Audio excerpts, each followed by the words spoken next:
Whilst there is a push for climate change agreements and summits like the Paris Accords, there's not really enforcement. We have deadlines and then we get to the deadline and then we push it back because we've not met it. How many times have you seen in the news, this country, we will be CO2 free, we will have net neutral by this year. You get to this year and then it's not happened. They've pushed it back. You saw this in the 2000s, it was somewhere in the 2010s. In the 2010s, sometime in the 2020s. Now we're in the 2020s, sometime in the 2040s, 2030s. And it's like, we don't have enough time. At one point, the climate change crisis is going to catch up. You can't keep pushing it back. Whilst these agreements are great to be made, they need to be enforced and accountability needs to happen. They're just at the moment serving as a big photo op for the powerful nations. Look how much we care about the environment, but they're not actually making those hard to make decisions and making change. There is minor change here. You see electric buses, you see electric cars now, you see more enforcement of recycling. But this isn't putting pressure on big oil companies or putting pressure on nationwide policies or building seawalls. And it doesn't help that big powerful nations such as the US seem to come and go as they please when it comes to big climate change agreements. I think there's not being enough research on it. If you just compare with how much research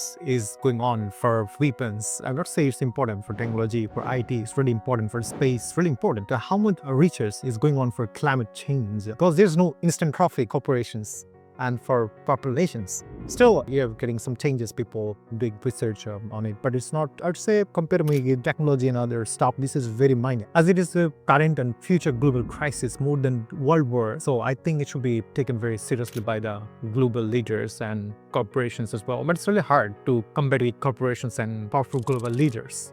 We don't notice the enough attention on this point rather than seeing a lot of conference meeting happening with the leaders. But it's not if you just look at the funding. So according to research and newspaper media, if you just look at the research, it's not enough. It's very less funding we're getting from the international corporations, international organizations, and from the global leaders and powerful nations, with whom they should come forward. If they say the developing nations are the consumers of the developed nation, developed country, I think if they invest, it's a good investment for future as well. Because if can save the planet, the underdeveloping nation, they can continue their business. If the country doesn't exist, so how can they continue the business? It's also related with the business, I think. So for this, I think the developed nations should be taken is very seriously as their consumers. I'd say something like this. Even corporations. For corporations, it's they're also consumers. So at least they should care about the consumers. If you save your consumers, in future 100 years later, you get back the benefit. The issue with this that you find is climate change prevention doesn't breed consistent growth. Yes, you'll get that feedback in 100 years' time, but people, well, corporations and the companies in capitalism, they need to constantly go up and up and up and up. This would mean they drop for a bit and then they go back up, you know? They stop the investment because they're investing into their people and they're investing into this crisis, not their own company. Oh, and who knows how long I can start getting investments again. That's a whole thing of the way capitalism only works if there's consistent and constant growth in a company, or else it's considered a failure.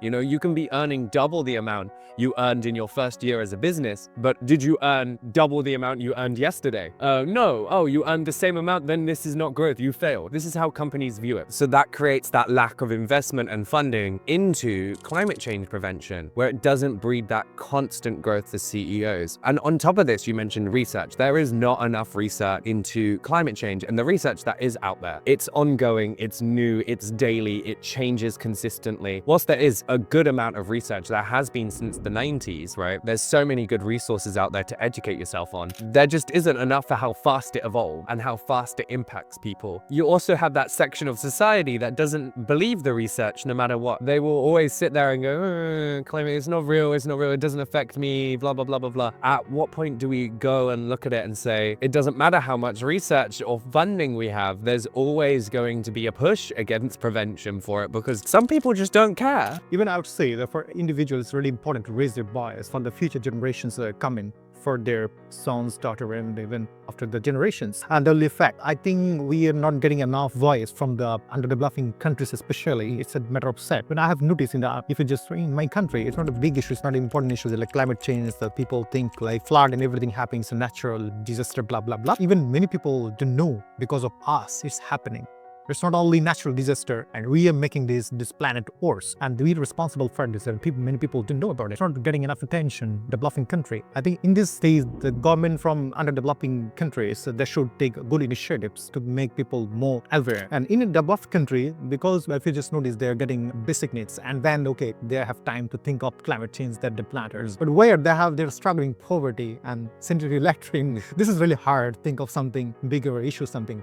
Even they don't care. They say, I'm not getting my food even. What is this? I don't care. So something like this. So in this case, actually, this is also related with the basic needs and the economy as well. The people here in the developed country, they're conscious because I would say they have good education and also they're getting basic needs. Whenever need, sometimes they're getting help from the government. What we say, social care, whatever they say in many countries, we're getting this attention and they're getting job. They have less problem with job, employment, food crisis, sanitary electric crisis. I would say something like this, education crisis. But in another developing country, so they have a lot of crisis. If you want to raise boys in a developing country, if you want to make conscious the people from underdeveloping country, the developed country should come forward to help with the aid, with the employment, even with education, with technology, development.